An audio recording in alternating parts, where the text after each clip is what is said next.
यीशु और दुविधा युक्त शासक।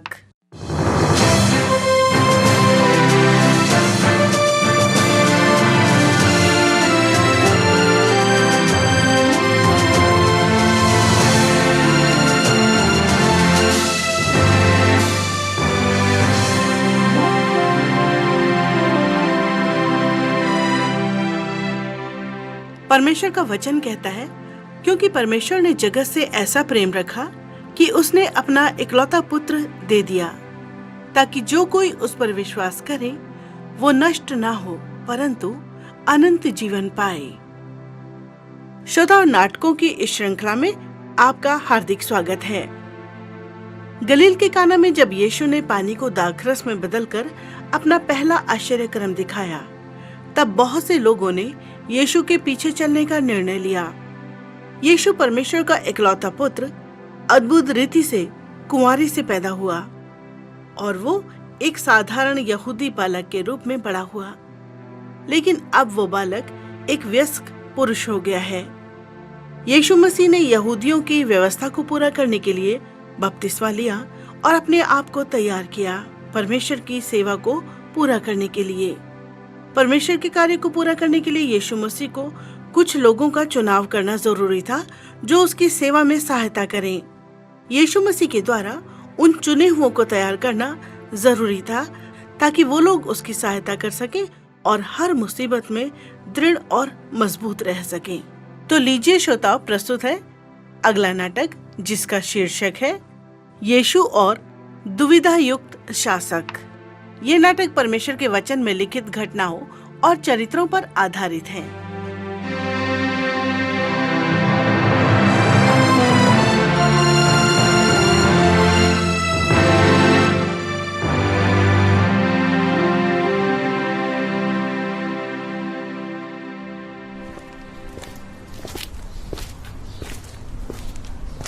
अरे प्रभु, आप यहाँ?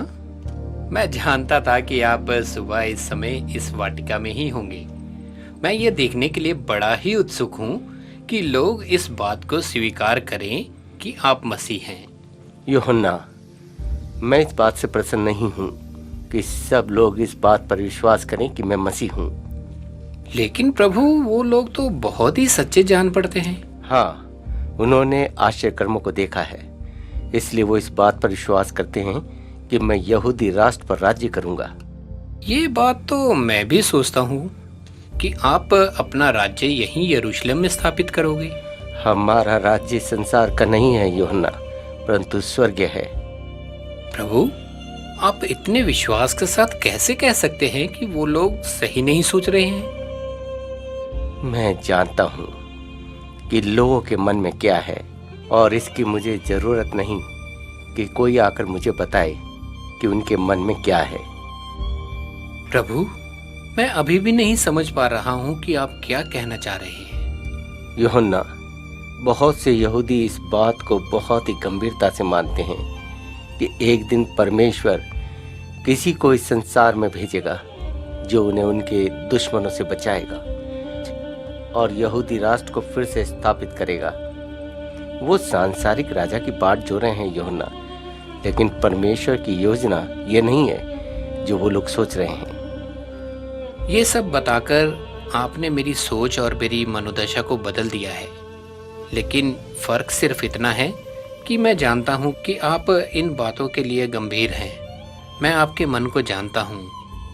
फर्क सिर्फ इतना है कि मैं जानता था कि तुम बहुत गंभीर थे। मैं तुम्हारे हृदय को जानता हूँ।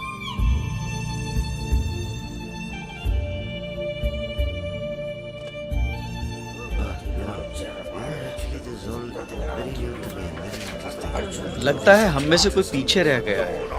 कौन है वो? मुझे माफ कर दीजिए, मैं पीछे रह गया था। मुझे देर हो रही है। मुझे इस बात से प्रसन्नता हुई कि तुमने हमारे लिए समय निकाला, लेवी। मैं क्षमा चाहता हूँ।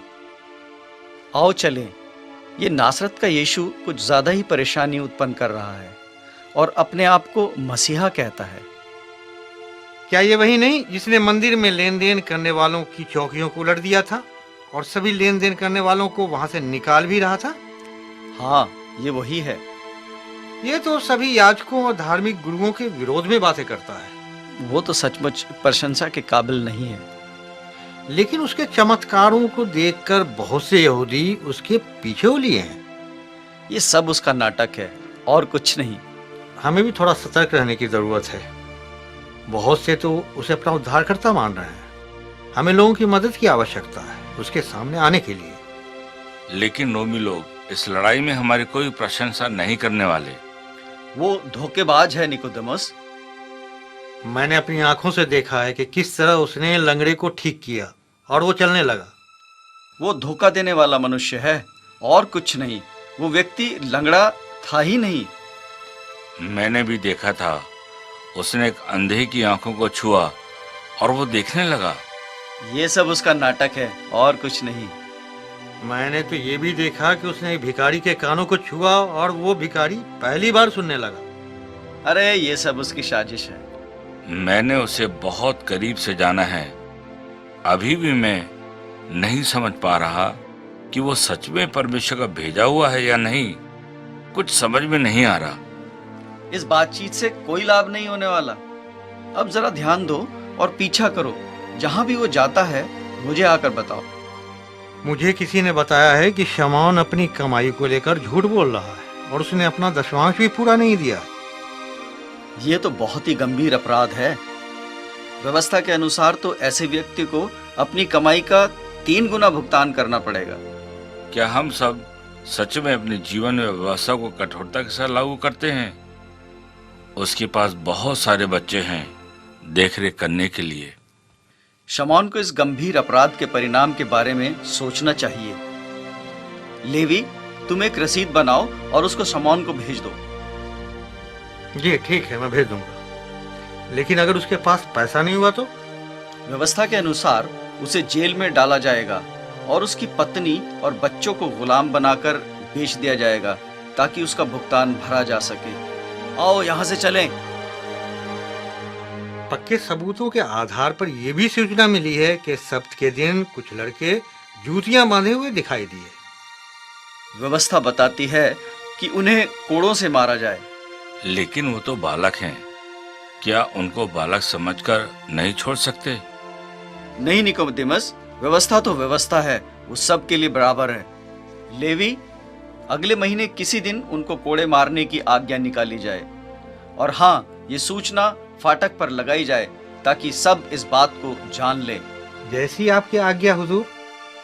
तुम समझ गए ना जो कुछ मैंने बोला? हाँ, बिल्कुल समझ गया हूँ। चलो अब हमें जाना चाहिए।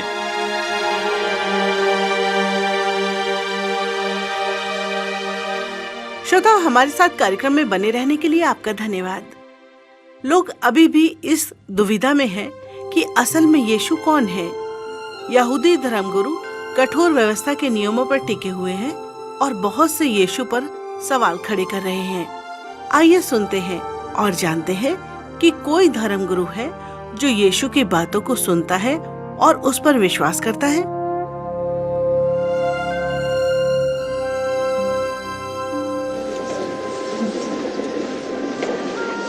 निकोदेमस, क्या हो तुम्हें? आज थोड़ा बदले हुए से लग रहे हो भाई। मैं जरा कुछ बातों पर विचार कर रहा हूँ और उन कुछ सवालों का हल निकालने की भी कोशिश कर रहा हूँ।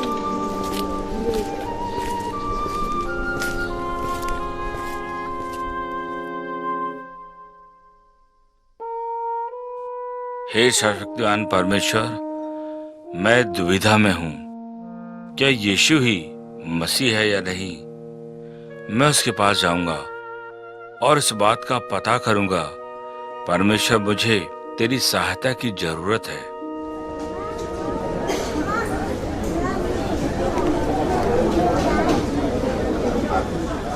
अब गलियां शांत हैं, कोई दिखाई नहीं दे रहा।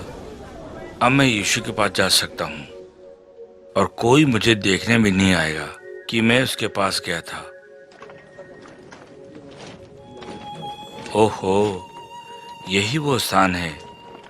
मैं पहुंच ही गया। अब मेरी यीशु से मुलाकात हो ही जाएगी।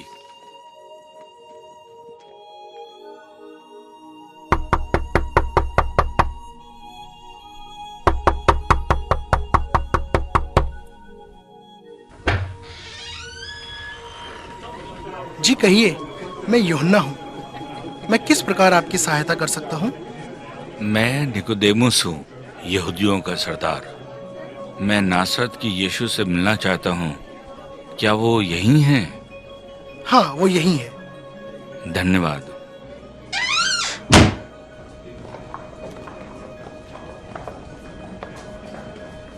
हे रब्बी, आपसे मिलने का यह सही समय है। मैं सच में आपके चिन्ह और चमत्कारों से बहुत प्रभावित हूँ। चिन्ह और चमत्कार इतने महत्वपूर्ण नहीं है जितना महत्वपूर्ण एक मनुष्य का परमेश्वर से संबंध है। लेकिन मुझे तो सिखाया गया कि कर्म करना जरूरी है, क्योंकि हमारे कर्म ही परमेश्वर के सामने हमें धर्मी बनाते हैं। तुम्हें सही सिखाया गया है, लेकिन जब तक कोई नए सिरे से जन्म ना ले तो वो परमेश्वर के राज्य को देख नहीं सकता है। मनुष्य जब बूढ़ा हो गया तो कैसे जन्म ले सकता है रब्बी? क्या वह अपनी माता के गर्भ में दूसरी बार प्रवेश करके जन्म ले सकता है? मैं तुमसे सच सच कहता हूँ, जब तक कोई मनुष्य नए सिरे से ना जन्मे तो वो परमेश्वर के राज्य में प्रवेश नहीं कर सकता। मैं समझा नहीं रब्बी। तुम किसी भी प्रकार से स्वर्ग के राज्य में प्रवेश नहीं कर सकते। इस काम को सिर्फ परमेश्वर ही कर सकता है। मुझे कुछ समय चाहिए इन बातों को समझने के लिए रब्बी।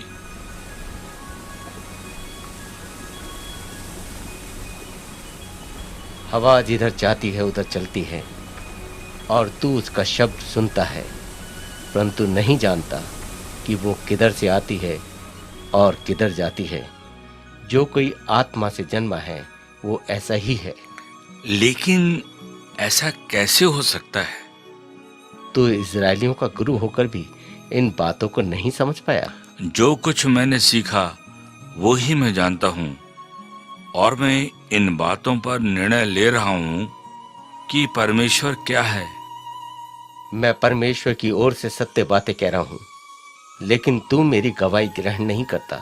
मैं तुम्हारी बातों को समझने की कोशिश कर रहा हूँ। जब मैंने तुमसे पृथ्वी की बातें कही और तुम विश्वास नहीं करते, तो यदि मैं तुमसे स्वर्ग की बातें कहूं तो फिर कैसे विश्वास करोगे? मैं आपकी बातों पर विश्वास करता हूँ रब्बी। मनुष्य के पुत्र को छोड़कर कोई स्वर्ग पर नहीं चढ़ा। लेकिन मनुष्य का पुत्र कौन है? जो स्वर्ग से आया है। जो कोई परमेश्वर के पुत्र पर विश्वास करेगा वो नाश नहीं होगा, परंतु अनंत जीवन पाएगा। मैं अनंत काल तक जीवित रहना चाहता हूँ रब्बी, लेकिन मैं नहीं जानता कैसे।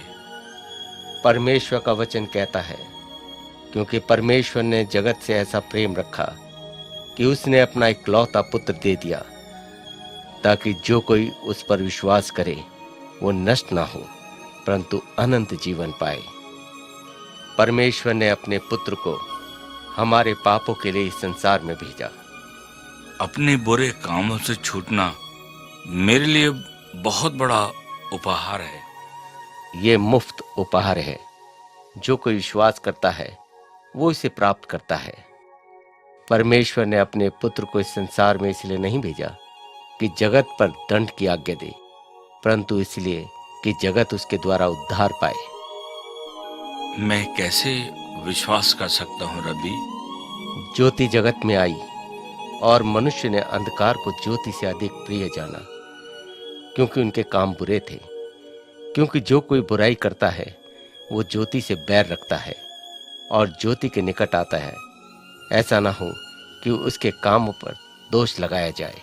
हे परमेश्वर, सत्य को पहचानने में मेरी सहायता कर। जो सत्य पर चलता है वो ज्योति के निकट आता है, ताकि उसके काम प्रकट हों कि वो परमेश्वर की ओर से किए गए हैं। काश मैं जान पाता कि सत्य क्या है। अपने हृदय से परमेश्वर की खोज करो।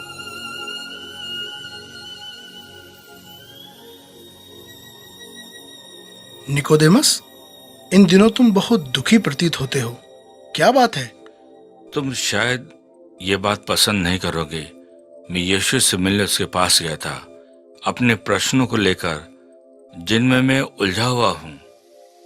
तो तुम्हें अपने प्रश्नों के उत्तर मिले या नहीं? नहीं, अभी नहीं, क्योंकि मेरे पास और भी बहुत से प्रश्न हैं जो मेरे पास उसके पास जाने से पहले नहीं थे। कौन से प्रश्न? क्या सच में यीशु ही मसीह है या नहीं? तुमने उससे नहीं पूछा क्या? वो तो परमेश्वर के राज्य की बातें कर रहा था। क्या उसने मसीह के बारे में बात की? हाँ यूसुफ। क्या उसने कहा कि वो मसीह नहीं है?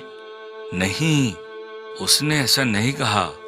वो तो कह रहा था कि हमें परमेश्वर के पुत्र पर विश्वास करना जरूरी है। ऐसा प्रतीत हो रहा था जैसे वो अपने बारे में ही बातें कर रहा है।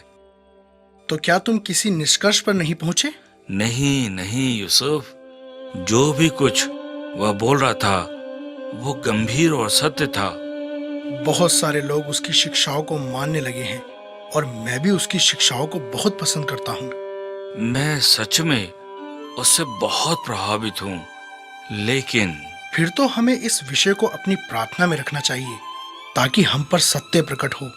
हम दोनों ही सभा के सदस्य हैं जो इन बातों को बहुत पसंद कर रहे हैं।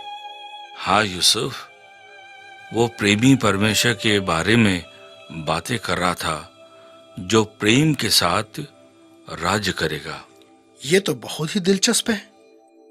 और भी कुछ तुमने उससे सीखा? हाँ, यीशु का परमेश्वर से गहरा संबंध है। वो परमेश्वर को पिता करके संबोधित करता है। परमेश्वर का वचन कहता है, तुम मुझे ढूंढोगे और पाओगे भी, क्योंकि तुम संपूर्ण मन से मेरे पास आओगे। यीशु ने भी यही बात मुझसे कही थी। मैं परमेश्वर के सत्य को जरूर खोजना चाहूंगा। मैं जानता हूं तुम सच्चाई से उसकी खोज कर रहे हो। वो हमें सत्य जरूर दिखाएगा। धन्यवाद यूसुफ। मुझसे एक वादा करो। क्या? तुम प्रार्थना करोगे कि मैं जल्द ही सत्य को प्राप्त कर उस पर चलूं। अवश्य ही मैं तुम्हारे लिए प्रार्थना करूंगा निकोदेमस।